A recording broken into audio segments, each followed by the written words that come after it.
You know, they've come from all over the country to be here in Hempstead for us. So, on that note, can we stand up, give a round of applause, and welcome them here? Let's go. Let's go. Thank you. Thank you. Thank you. Thank you for coming. Please enjoy yourself. I hope you join us here all weekend. I hope you signed up to volunteer. And let's go.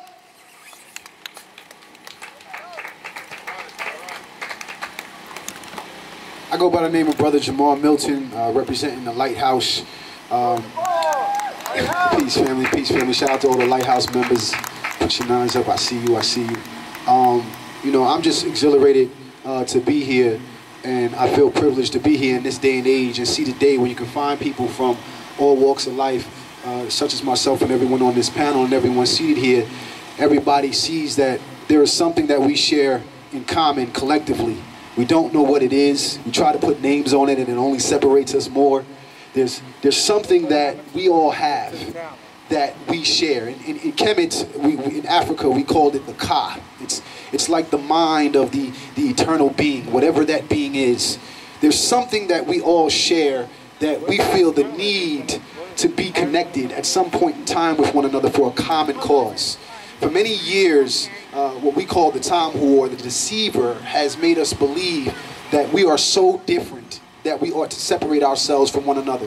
It doesn't matter if it's a brother, sister, aunt, uncle, cousin, or even someone that's far distant. For some reason, we feel that we are more different than we are the same. And now, in this day and age, we are starting to realize, people are waking up and realizing that we are more similar than that we are different. We were all born at different times of the year, different times of the day, different months. But yet somehow, some way, something brought us here today together at the same exact time. What is that? What is that? And what is our responsibility to it that brings us here together? That's cool. Do we have to put a name on it? Do we have to concede to what society tells us that we are? Or are we that thing collectively? You see, with one, we can't really figure out what's up or down, what's hot or cold, what's left or right. But when we come together, now we can create a standard and figure out where we gotta go, what we gotta do, what we haven't been doing, what we've been doing wrong, and where we can go in the future. This is not about what happened yesterday. This is not about what happens today. This is not even about what happens tomorrow. It's about the collective. Who are we when all is said and done? When time doesn't exist, when color doesn't exist, religion doesn't exist. What are we? What power do we have that makes us connected? I believe that there is something here today, that this is history in the making. There's a lot of firsts today. This is the first time you've seen all these people come together on the same stage. This is going to be the first time that we have Brother Umar Johnson come out here to Long Island. Something special is happening today. The conversations that we've had, a lot of firsts. We've seen brothers on the internet. We've seen sisters on the internet, kings and queens, fighting in their individual communities. But now we've realized that maybe every single one of these communities is our community. Maybe it's not their community. Maybe all of this is ours. Did we ever think about that? Did we ever think that we've actually been here before? That we've already laid down the groundwork? Maybe we've forgotten who we are. And it's time to pick up the pieces and the breadcrumbs that we've left for ourselves. Somebody planted these seeds here. Somebody left these herbs to heal us here. What is that? And I believe that that's what we're here to do, to tap into that and recognize who we are, a powerful people, no matter where we come from. Dua.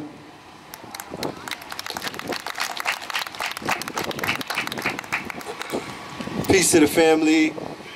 My brother Red Pill, representing one half of the Twin Pillars. My brother Blue Pill, he's not here, but he's in spirit.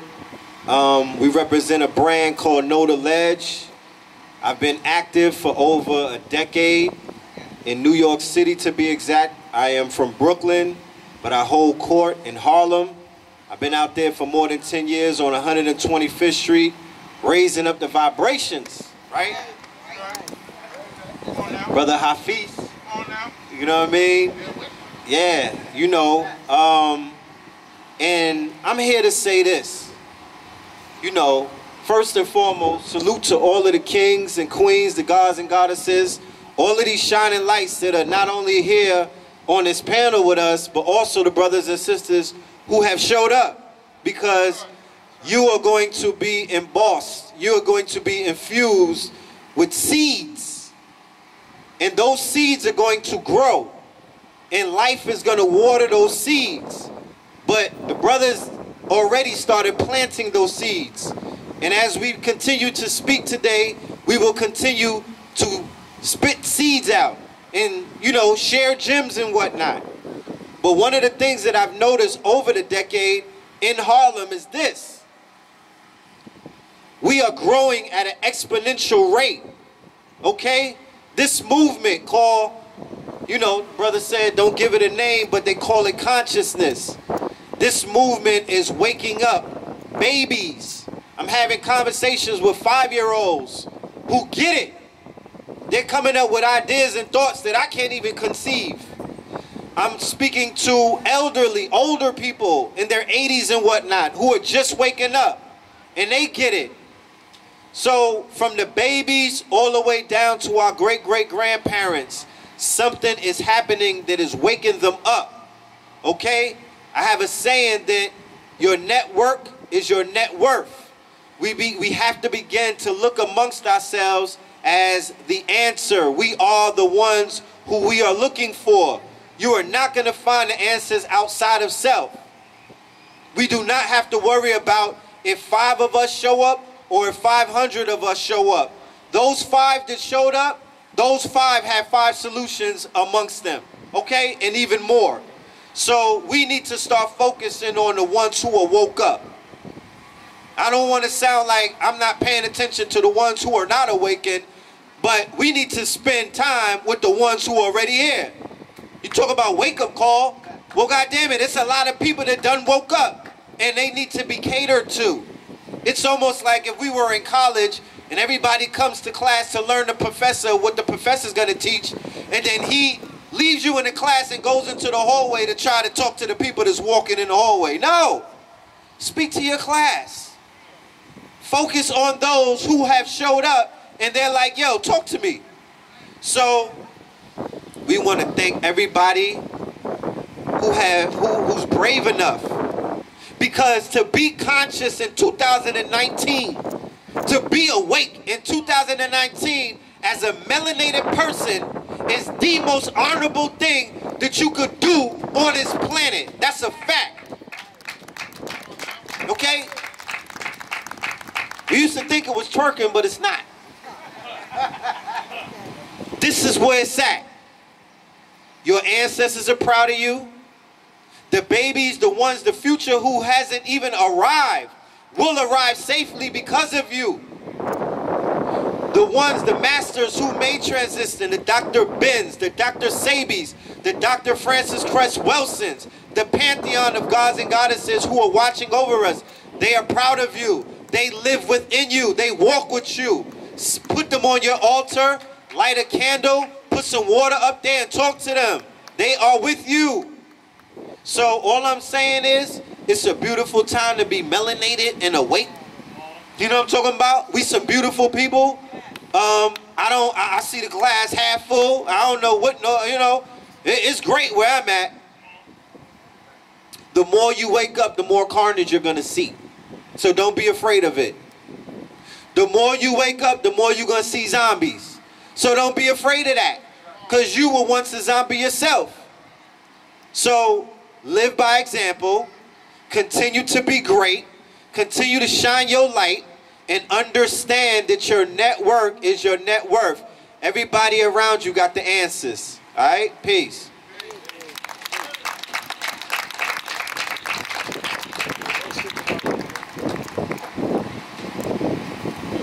Well, as the only woman here on the panel besides the host, Right now.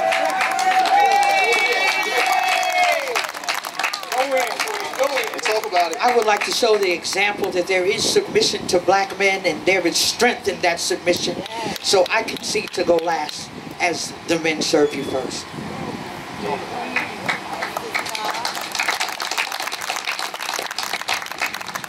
Peace. Hey. I'm Jamel Taba. I'm the co-owner of Rise of the Moors. I've been into the science for about 3 years. And one thing that we do is we go to court with our people in numbers. And these Europeans hate it. They do everything in their power to get us out of the courtroom. They'll call 3 recesses from 9 o'clock to 10 o'clock.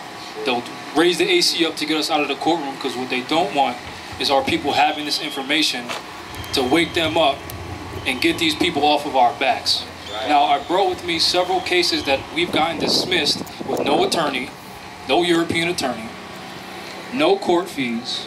You see where we challenge the judge's so-called authority. We challenge that there is no money. We challenge that in order for a crime to exist, there must be an injured party. We basically use the law against them because a lot of our problems are derived from the political sphere or the political arena or in the courtroom, whether it be traffic tickets, parking tickets, unlawful foreclosure, eviction out of your house, stuff like that. So that's what we do. And you'll see on one of these cases, there was a woman that I helped. She had 2 children, and they try to hit her with a felony charge. So if they would have found her guilty, who's going to raise those children? So now that is how they're enforcing genocide on our people politically. You get what I'm saying? So it's a silent weapon for a quiet war, so it doesn't seem like it. You follow me? Also, what I brought with me today is documents from the Library of Congress stating that stating that the 14th Amendment is unconstitutional. Now, in the political sphere, that applies to personam jurisdiction, and you'll see where we got a case dismissed on that alone. So since we are a separate nation of people, and the United States is a collection of various European colonies who came here via permission by the Sultan of Morocco, and according to our treaty, you have no jurisdiction over our people. As long as we nationalize, you shouldn't even be speaking to us on a state level. You get what I'm saying? Now, this information, yeah, exactly like the brother said, where's your green card? Now, this information is only half the battle. Because I know many of you have seen Moors getting pulled over, some Moors get off, some don't. In a situation where they don't, that's why we're supposed to be up in arms. Now, let me be clear. We're for love, truth, peace, and freedom. And once our freedom is violated, justice must then take its course. We are the ones that enforce justice, not them. So we need to stop waiting on this imaginary Jesus that's not coming back. Stop waiting on this imaginary Muhammad who's not coming back. We are our salvation. We are the God on earth. And I just brought proof to show you that what I say ain't a game. We are in court with Moors. They don't like it, but guess what? Cases still get dismissed. And I'll leave y'all with peace.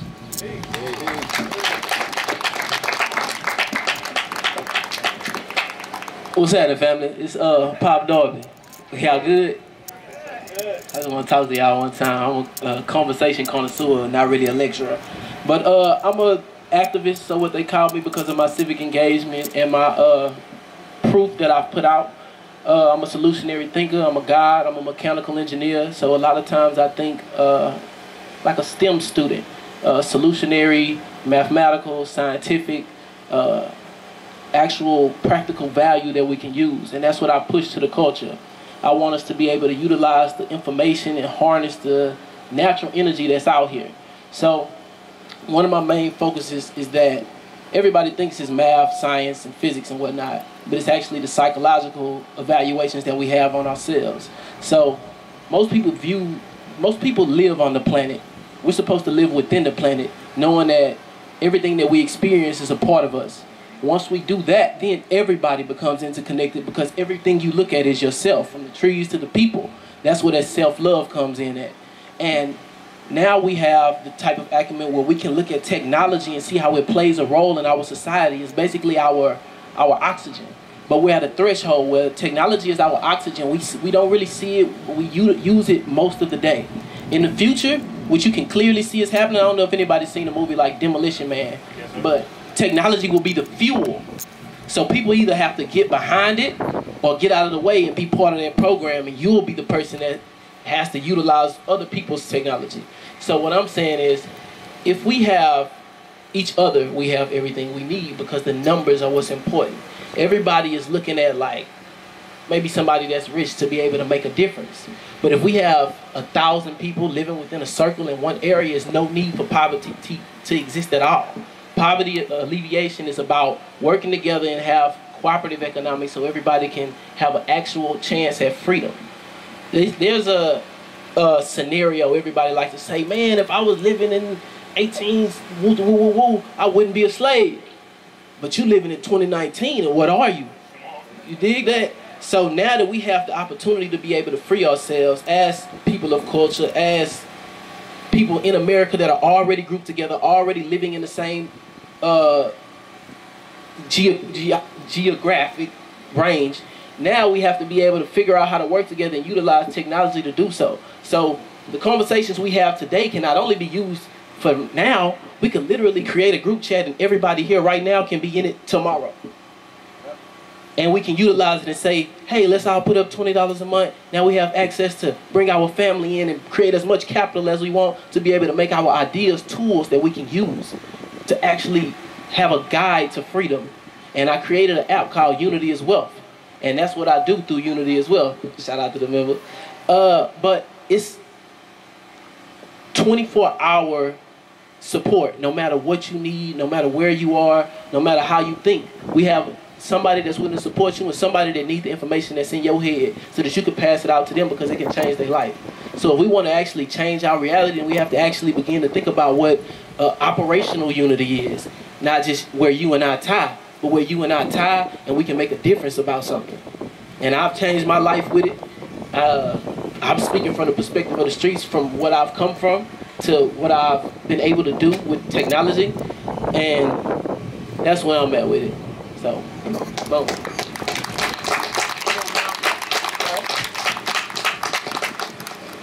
Peace. Assalamu alaikum, family.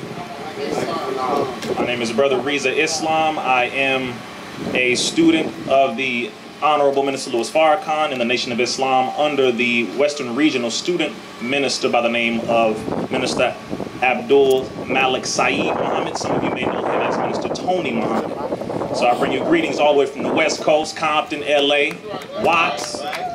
We in here, we out here with our family. And I just want to say here, just in the introduction, number one, we are not divided. Let us make this very clear. We are streaming on possibly 8 to 10 different sources. This message has to be transformed. It has to be pushed through the ethers of the air, through our ears and our mind, through all of the cameras, camera phones, everything that you have. Push the message that we are not divided. And this is specifically because the enemy is watching too. That's right. Okay, now this is not called a smartphone because it makes you smart. That's right. It is called a smartphone because everything that we say, we DM. Everything that we put in this device it's screened through the United States TSA, it's screened through the CIA, it's screened through the FBI, etc., etc. So they become smarter because of what we give them. Just want to make that very clear. So if we push the understanding that, check this out, you will no longer come between us and cause mischief and the shedding of blood anymore because we are all on the same page. Is that right? I just want to make sure we get that out at the beginning. Number two, we are in New York. We are specifically in Hempstead, one of the boroughs not far from Manhattan, from my understanding. Not far. Okay, beautiful. And currently in New York City, you have, out of the 11 million millionaires in the United States, nearly 1 million of those millionaires reside here in New York City, while at the same time having a little over 93,000 homeless. 63,000 of them are in homeless shelters, 23,000 of those being children. So right now, how in the hell, as Brother Red Pill, as Brother Yurima Karama were saying, how can you have all of this money, all of this wealth in this concentrated area while having one of the largest homeless populations in the country? This lets you and I know that somebody is eating off of our degradation. Somebody eating real good off of our disunity and off of our division. And somebody's eating real good by us fighting and killing one another.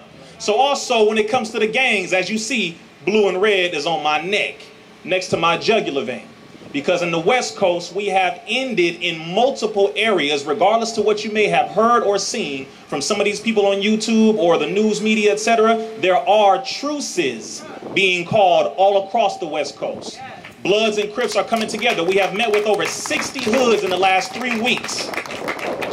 And they have decided to put the guns down because they have understood, recognized, and are now aware of who the true enemy is. And as the Honorable Minister Louis Farrakhan said, it's not even the white man really that's still your enemy now. The system of white supremacy absolutely is. Let us make that very clear. But he said your number one true enemy is your ignorance. Because you don't know what this system is doing. While you're killing one another, they are the only ones benefiting. The original gangs in this country started right here in New York. The gangs in New York were white men. The Irish and the Germans. Any of y'all Irishmen? Any of you Germans? I hope not. So why are we perpetuating a system that wasn't even originated by us to begin with?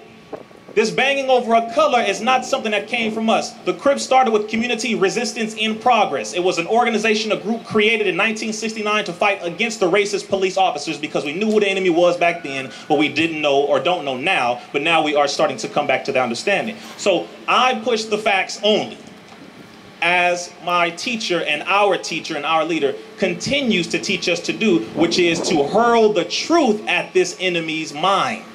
This system is built on tricks and lies. And we know this. That's how they keep getting us. Because all we do is fight one another. And I know I keep harping on the unity piece, but I need to do it. Because people who are watching this right now, like, oh, wait until Urema say something. Wait until Reza say something. Wait until Pop or Red Pill or Jamar, one of them, oh, the Moors don't like that black. Oh, the Muslims don't like, see. Nonsense. Nonsense. We're dying every day. And it doesn't matter what color or what label you give yourself. My brother is the Moor. My brother is the Hebrew Israelite. My brother is the Nawabian, the Pan-Africanist, the Jew, the Jew, the Jew. Jewish is a different story. But these are my family members, and this is all we're going to push is unity over everything, because as the sister who was the host stated eloquently, according to the most honorable Elijah Muhammad, our unity is more powerful. Say more powerful? More powerful than an atomic or hydrogen bomb. And once we drop the bomb or fire the cannon of our unity, this enemy will absolutely be afraid, because they will have realized that the original people have risen up and have woken up and their world is coming down. Assalamu alaikum.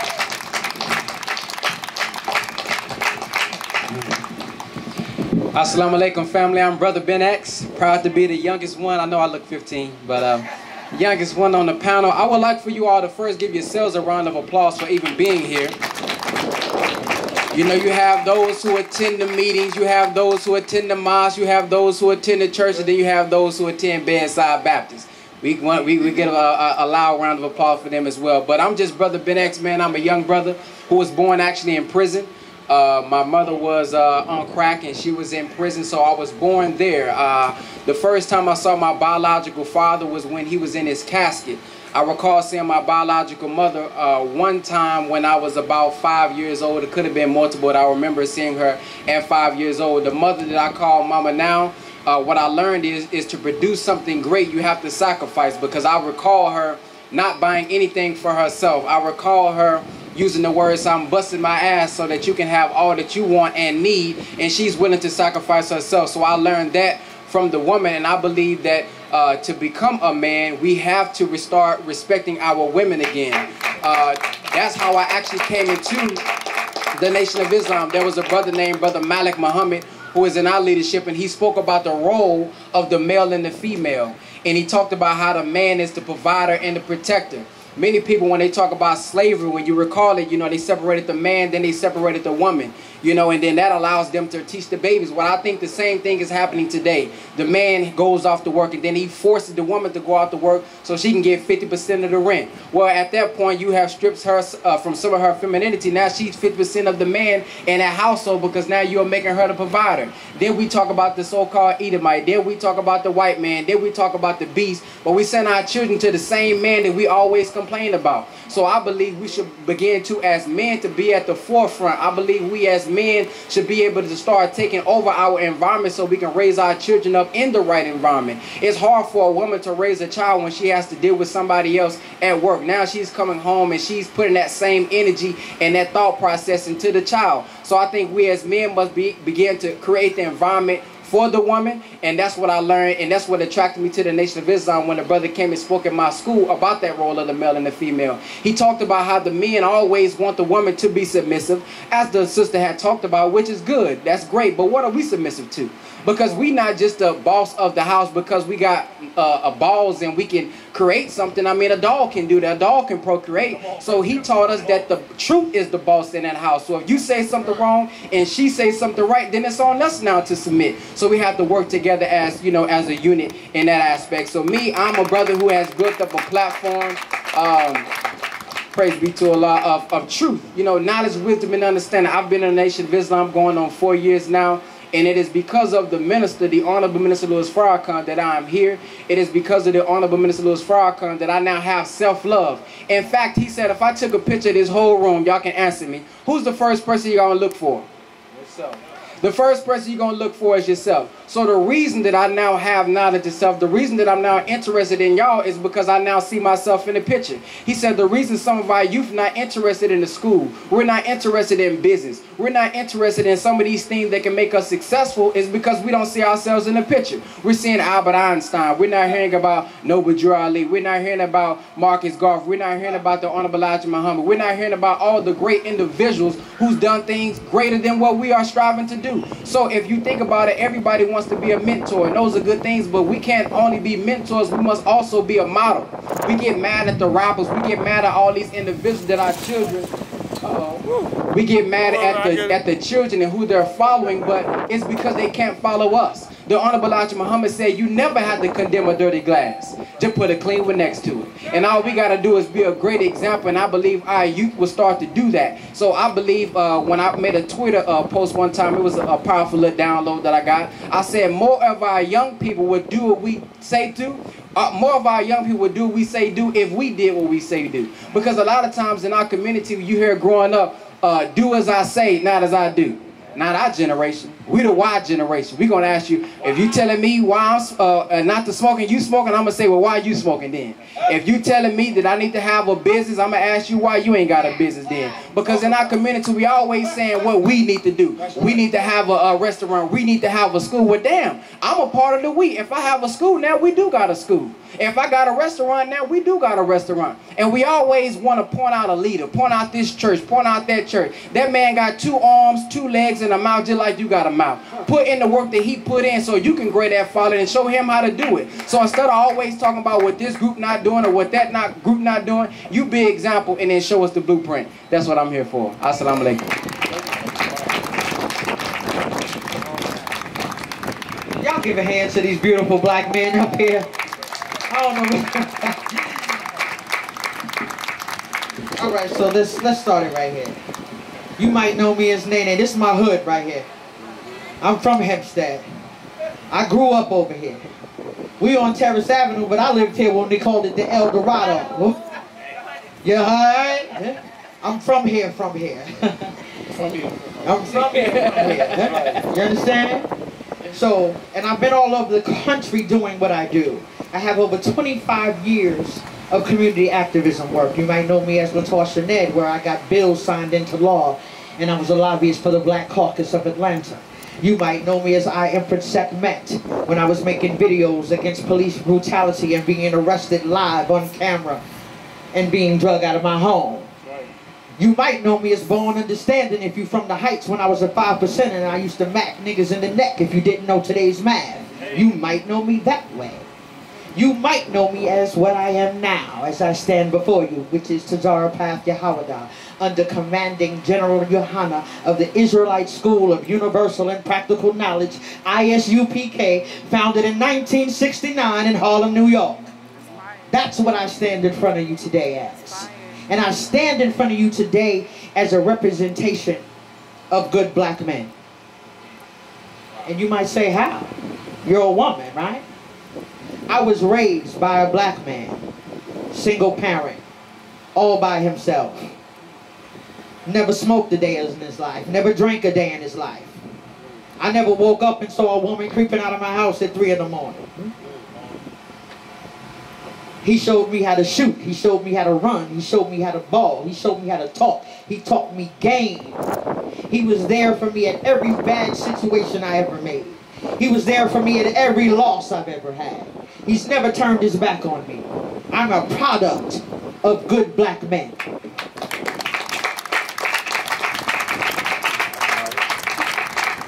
They do exist. They do exist.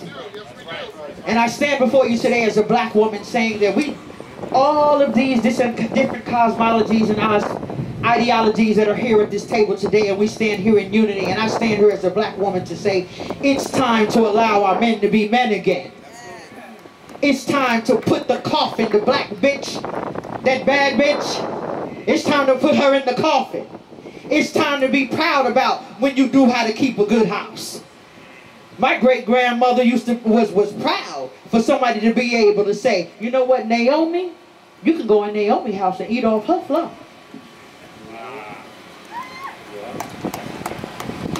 And she was proud to have that in her resume.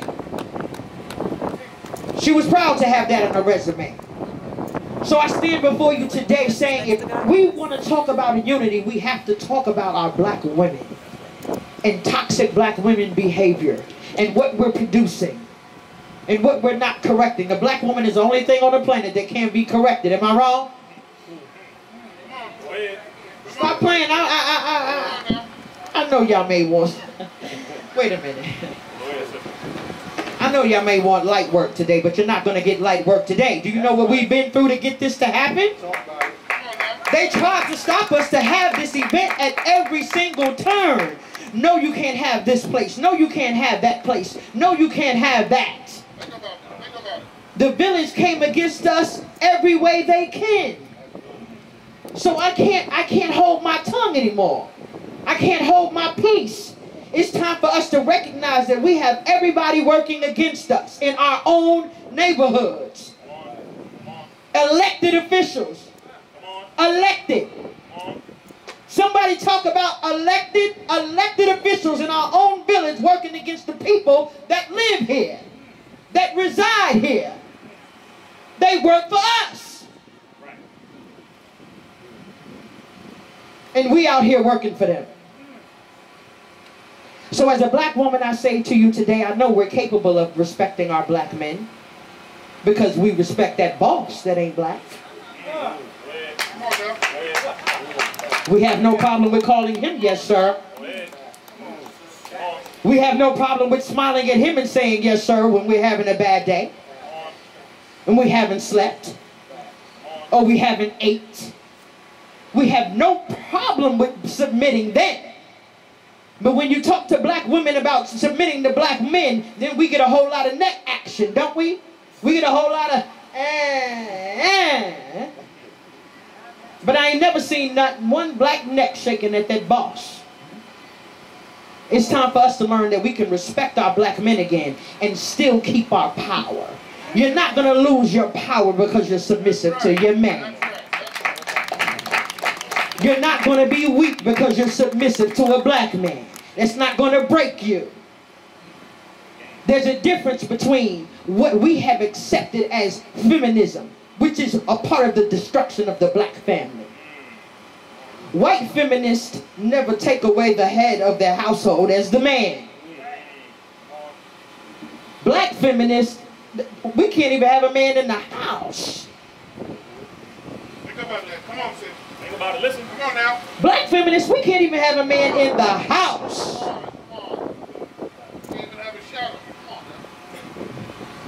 And I'm saying if we're going to talk about black unity, then we have to talk about the black family. And if we're going to talk about the black family, then we need to talk about everything that comes out of everything that's created. That's right. Right? Everything that's created has to come out of what? The black woman. The black woman. So while you hollering at all black men are deadbeats, they came out of you. So what are you?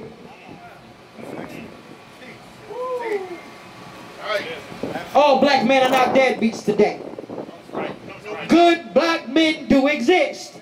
Matter of fact, are there any fathers? Are there any fathers here? Are there any fathers here? Any black fathers here? Can I see a show of hands for the black fathers? Good black men do exist. Stop nagging. Be his woman. Don't be his warden. Stop nagging. The toilet seat up, just put it down. Shut your mouth. His sock is on the floor, just pick it up. It's that easy. It's time to fall in love about being a black woman again, about being feminine again. It's time to fall in love about being a nurturer again, about keeping a good house, about minding your business, about knowing how to be quiet, about knowing how to look at your man and saying, yes, sir. Even when you know he wrong. You know we know when he wrong. Even when we know he wrong. You know what, Daddy? We're going to go with that. We're going to go with that. And guess what? If it don't work out, I'm here to fix it. We can fix it together. So that's what I stand here to represent today, because I've represented many things. But today I represent the bringing back of the love of being a black woman and loving a black man unconditionally, without child force enforcement, without child support enforcement, without somebody telling you that you don't need a man, without somebody telling you to think like a man, without somebody telling you you have to be overly masculine to be respected, without somebody telling you that submission is weakness. That's a lie. Submission is strength. Cesara Path. Look it up. Social media. Go holler. Go follow. Go holler. Now this was the welcome. This was the welcome. It's supposed to be the welcome. But we done got started.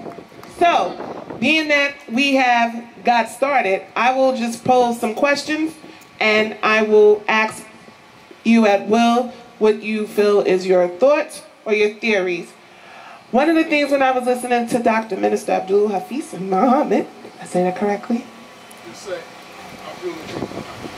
Abdul Hafiz Muhammad. You were talking about inequality. That would go back into the times of when integration first began. And one of the things that I don't know a lot of people do know, when integration first began, it was supposed to be held as separate but equal. And as we know from history, what it taught us, it was never equal, it was just separate. And a lot of times people often say that one of the biggest problems that plague the black community is integration. What do you feel, or what are your thoughts about separate, period? You were talking about that we need to separate off, and I want you to elaborate on those thoughts. We have tried to live in peace with our white counterparts. We're in the village of Hempstead. This is predominantly black. I'm going to say it again, predominantly black, because Hispanic is black. But we don't understand that. Original and aboriginal. Black is the essence that all color comes from. So we're the original and the aboriginal family. Called black, called brown, called Latino, called Mexican. But the bottom line is all of us are in a red line district away from white folks. And among them is the greatest of unity, yet they hate themselves. And among us is the disunity, but yet we talk of love of self. So as long as we're under this political construct, we are 2 bolts short of being a nut. We out of our minds. In Harlem, there was a pride flag that was burned. Not once, but twice. They have allegedly apprehended a brother that looked like he didn't know what planet he was on. And they want to criminalize him, throw the book at him, as though he was a gangbanger, as though he was a gangster, as though he was a person that beat up someone who's about their pride or their alternative lifestyle. The brother needs mental help. You could look at him and see that. We're here in America going out of our minds. Homelessness, joblessness. President Trump said it best. You can't lose if you vote for me. You ain't got nothing from nobody else before me. And what are we getting now?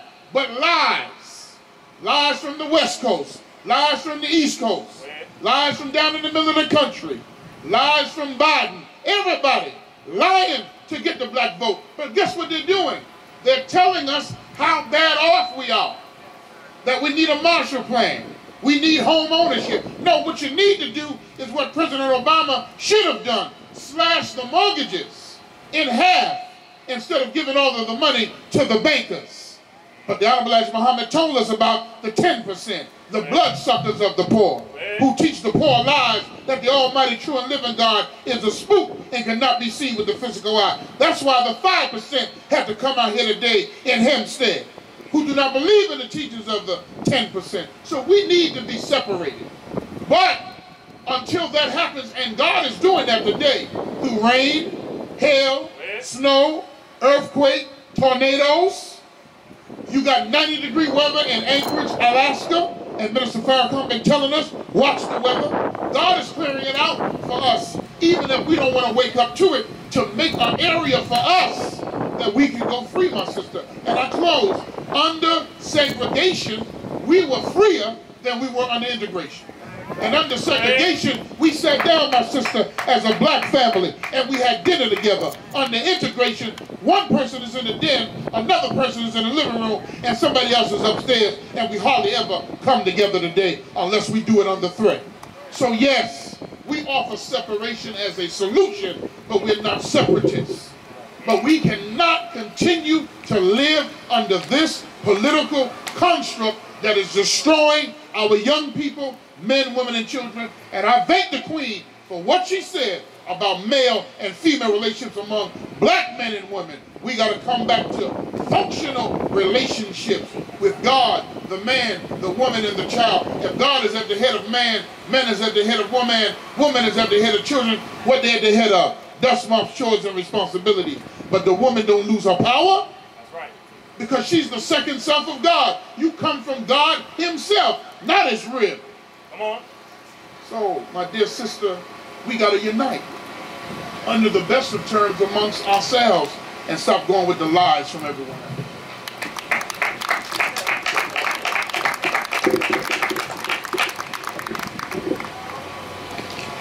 Yeah.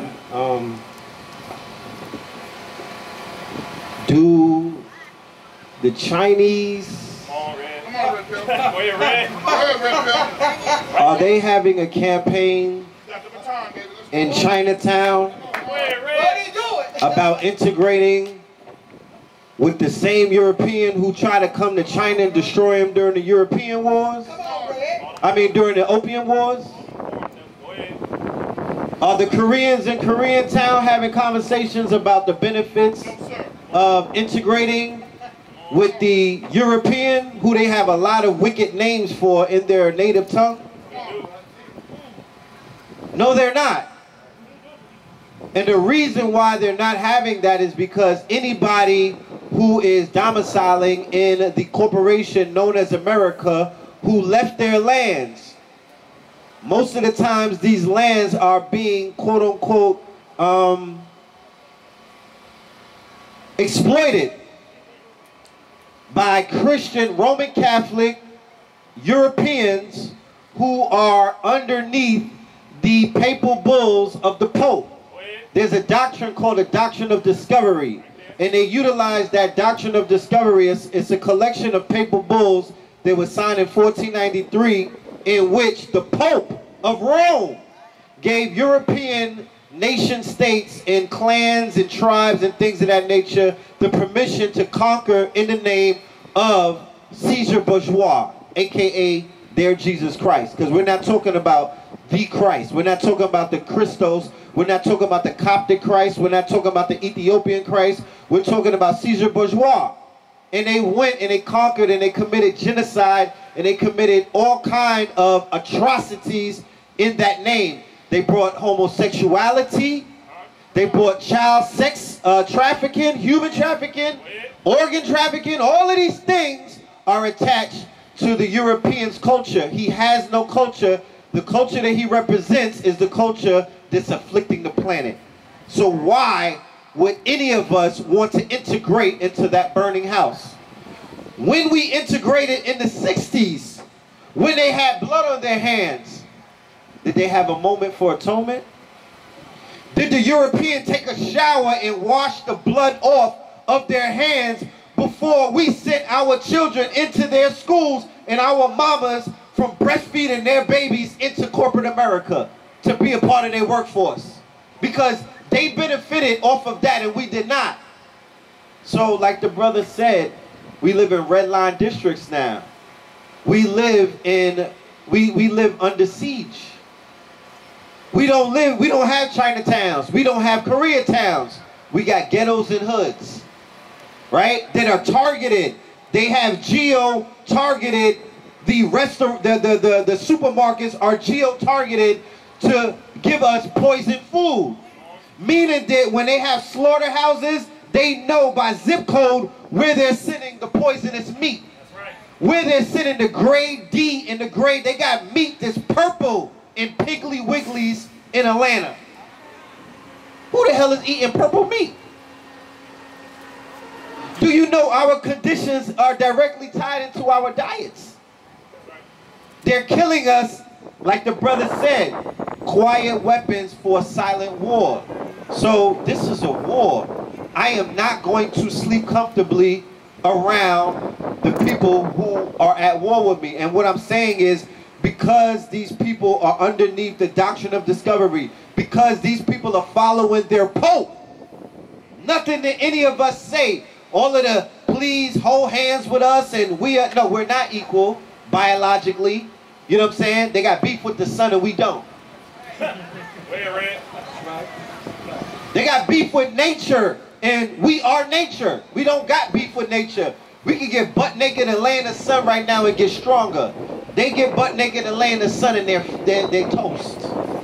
So that alone, and what Dr. Francis Cress Welsing laid out in the ISIS papers about the genetic beef that we have with them, okay? The fact that we have superior genetics, and the fact that all around America, there's the Browning of America, and Mitch McConnell, or whatever his name is, and all of these Donald Trump, all of them, they are up in arms. There's a culture war in America right now because they do not want black men around white women.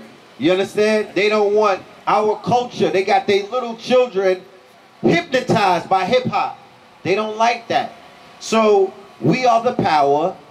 Man make the money. Money don't make the man. We are the money. Look at the pictures of Harlem in the 30s. Okay? Look at the pictures of Chicago in the 30s. Pre-integration. We were cleaner.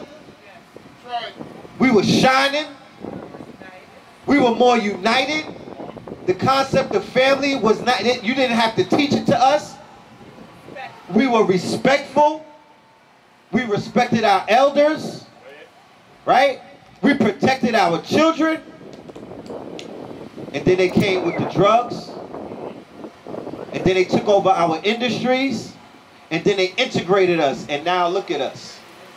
So that is a failed experiment, and I'm saying emphatically no.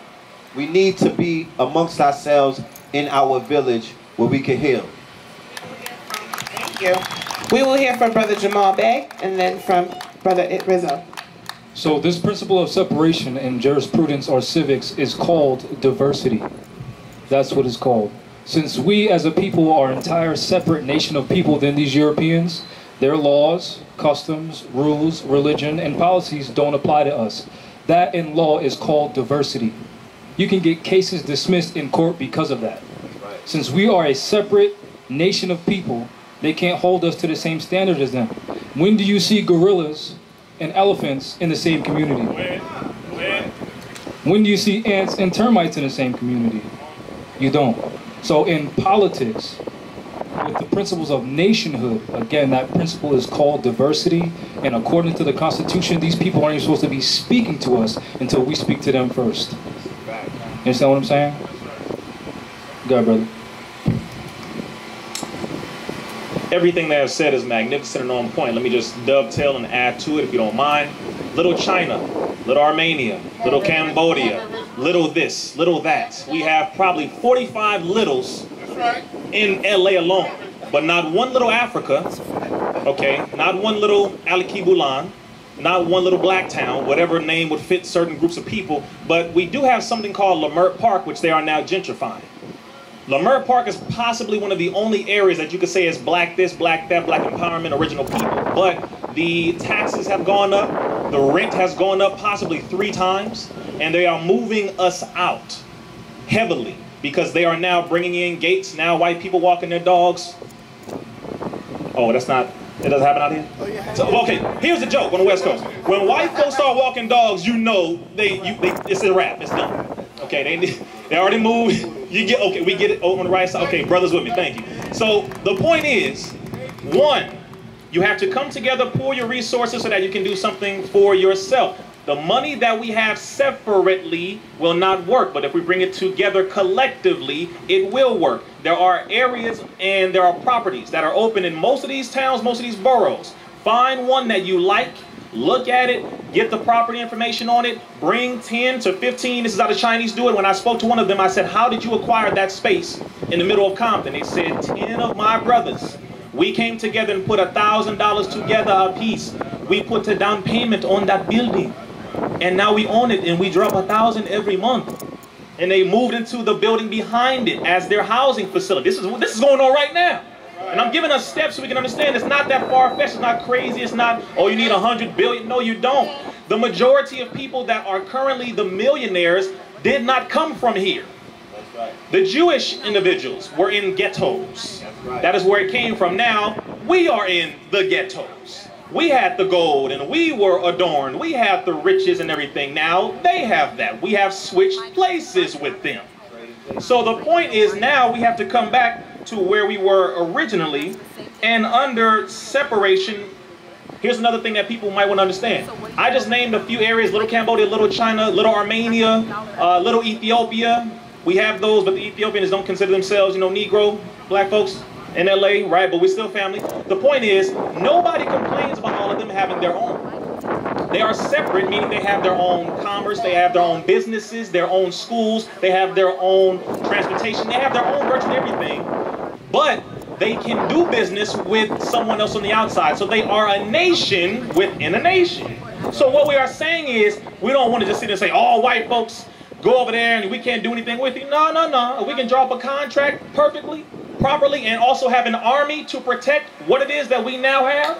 Because prior to integration, we had over 60 all-black towns. The majority of people only know about Tulsa. Tulsa did not have an army. I'm going to say this again. If they had an army, they had individuals who fought back, absolutely, no doubt. But you are talking about a small, vulnerable nation of possible millionaires. Black folks, engineers, doctors, architects, we owned everything. Over 32 blocks. But we did not have a standing army to protect what it is that we own. And we cannot be in this nation under an occupying force, as Brother Urema said, specifically under Title 18 of the United States Code, subsection 5, titled Domestic Terrorists. This is what they are. So when they do what they do, as Brother said, we are the landowners. Prior to it being called America, under Amerigo Vespucci and under Christopher Columbus, it was called Al-Kibulan. It was called Turtle Island. It was called Al-Morak. It was a part of the Moorish Empire. See, we're not playing today. The point is that it has been possible and been done, so therefore it can be done, because as it was in the beginning, so shall it be in the end. So get ready to be property owners, because I want a house in Malibu on the West Coast when we get it all back. Okay. Man, get that brother a round of applause. I would say, as everyone said, those are all great things, and I believe for us to be able to make that happen, we have to have the mindset to do so. I've been getting a lot of training and education from a sister who is top 1% in real estate here in the country. And how many of y'all are familiar with tax liens? Here, raise your hand up. Yeah. So basically what that is, family, is when people don't pay their taxes, you know, they have these homes and they go for like very cheap, $3,000. Some you can get for $300 and things of that nature.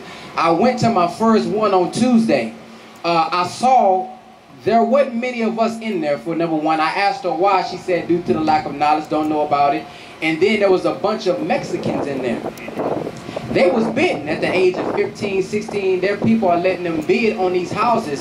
So for them, they're already getting into the mindset of entrepreneurship. They're already getting into the mindset of, you know, owning something. Like for me, when we say things about why it was so hard for us to get these places, I'm to the point to where it's like, damn, we need to get to where this is my land, you get off. We finna have an event here today. So it don't have to be where we asking somebody and we putting in an application. No, we already got the land and we're gonna do it where we wanna do it at. And the reason I say it's gonna take a mindset because we have to support one another. You know, we always talk about we need a school, we need a restaurant. We need to stop saying this stuff is not happening because it is. There's been several restaurants out there, but they just haven't been supported. For example, right here in Waxahachie Study Group, where I'm from out there in Texas, we boycotted. Many of y'all may have seen the video. I don't know if y'all have or not. Our study group, under the leadership of Brother Mallow, we had brothers on one end at one Korean beauty supply store. On the other end, we were standing in front of the building telling everybody to go to the black one. We literally had people touching the door and we got them and they went all the way down to the other black one. They sales increased 100%. Do y'all know not too long ago, a couple months ago, she had to close down due to lack of support? Happened the same thing in Atlanta. We had a supermarket. We had these different restaurants and things of that nature, but it's not being supported. We can go into a black restaurant, man, they don't give us enough ketchup. Now, nigga, they didn't give me enough ketchup. I ain't never going back again. But the white man, they can drop the piece on the floor. You can see the videos of them doing all kind of crazy things. We're going right back into that bad boy. So in order for us to sustain something, we have to be able to support it as well. Where we got the look, what you call it, Cambodians, we got the little Chinatowns and all these different things, but the difference is they support each other. I remember, I'm pretty sure y'all remember as well, we laughing, cracking jokes at the Mexicans. They got about 10 people in the car. They got about 20 people that stay in the household. But when you get down deep, like he was saying, and you understood their strategy, the strategy is, why am I as a man and I'm single and I'm paying $900 for this mortgage when I can get with 3 homeboys and we can split this rent up? But because of ego, we don't want to. We want to put on Instagram like I got the new Bugatti. You ain't got. You Ubering around everywhere. You know, take pride. Move out your pride and be able to do something now, sacrifice now, so we can live and have something in the future, so we can pass something down to our children. So I believe in order for us to do these things, we must support one another. And the sister, I want to make a correction because she introduced me as Ben X. I always tell everybody it's Brother Ben X because I'm a brother first. I'm a brother before I'm an entrepreneur. I'm a brother before I'm an activist and all these different things, because when you look at the word brother, you have the word other. You are the other me. So because I have the self-love, because I have the self-knowledge, because I look at myself as a God, I can look at you in the same way. So I'm willing to patronize you. I'm willing to support you. You know, in the community, man, it's kind of hard because we'll say, man, black people, we need businesses. Then you open up a business, he say, damn, why you charging me? How I'm gonna keep the business open? So we have to begin to support ourselves, and that's going to be the determining factor for us to make this thing successful. I'm into useful knowledge, right? So knowledge is power if it is applied. So after everything we hear, I want to just put an example in front of us on how we can actually get this done right now, not wait till tomorrow. And I'll use myself as an example, and we'll go back historically and say that there's always been people that have ran cultures and created the vision for that process, from the high priests to the Dravidians to, what do you want to say today, the Masons. And right now, if we look at Walmart has its own policy when you go inside. America is not a country, it is a business. The flag that we fly, that Star Spangled Banner, it's commerce, all right? So if we were to be able to operate like businesses, when you go in Walmart, they don't got no rules to tell you. If they say no shirt, no shoes, no service, that is the law in their business. Ain't no police officer can come in there and tell them, nah, let me shop. No, it ain't none of that. So the same thing goes for if we were to be able to buy back blocks. So when they say Trump want to put a wall around America, yeah, we could buy back Hempstead and put a wall around it and tell them no police officers, can't nobody else come in here. We own this. This ours. We'll take care of ourselves. We'll police ourselves. And that's an actual plan of action. So what I did to be able to leverage technology, we took a group of 99 people. Everybody put up $1,000. We had $100,000, and we created a habit-forming, reoccurring revenue engine online through the app. which means everybody puts up $20 a month, and we'll add other people into it. And everybody on this stage will be the internal marketers. Everybody out here, 360 degrees of sales. Everybody that has a legitimate expectation of me should be my customer, and I should be theirs. I want them to use me, pull everything out of me that you can, and I want everything out of you. So that means if we're the internal marketers and we have the influence and we have the technology, then we can create a direction, just like they do with prisons to fund capitalist programs. Same thing we can do. We can create anything and fund it through our endeavors. And now that we have the capital to be able to do it, and we can create revenue engines that'll give us the actuality to be able to move and be mobile. Consciousness should be mobile. The conversations that we have, we should be able to change. The narrative should be, instead of let's try to do this, it should be, all right, let's go do it. So let's go do it. So now, with this acquiring property and stuff like that, now I'm not opposing you, but what I want everyone to know is there's something called adverse possession. And since we are the Aboriginal indigenous people of this planet, and Barack Obama signed the rights of indigenous people, we have the right to reversion. That's what that's called. That's called restoration of your land.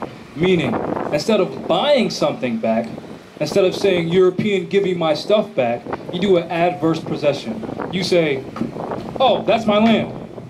That simple. I apologize about that. So if we all live in this apartment complex, we can say, oh yeah, municipal city of whatever, mayor so-and-so, since we know we're the Aboriginal indigenous people of this land.